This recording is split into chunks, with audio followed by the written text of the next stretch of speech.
Hello mga mamshi, another day, another mini vlog for today's video mga mamshi. Tara samahan niyo po akong magluto for today's video ng aming ulam mga mamshi, dahil nagsalang na nga po ako ng kawali dyan at nilagyan ko na rin po ng mantika, at nung mainit na po yung mantika nilagay ko na po yung bawang at luya.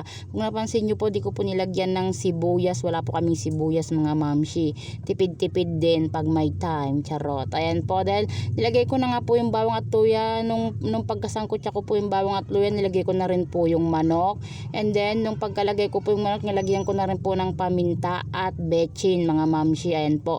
And then nung pagtapos ko pong sinangkutsa ang manok, nilagay ko na rin po yung sayote mga mamshi. Ayan po. Dahil sinangkutsa ko rin po at sinama ko na dyan sa manok ang sayote. Ayan po.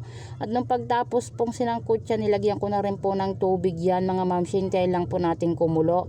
And then nung pagkakulo po, nilagay ko na rin po yung malunggay mga mamshi. Ayan po, nilagay ko na po siya. Tinikman ko po, kulang pa po sa lasa at nag-add pa po ako ng konting asin. Thank you for watching. See you sa next mini vlog. Babush!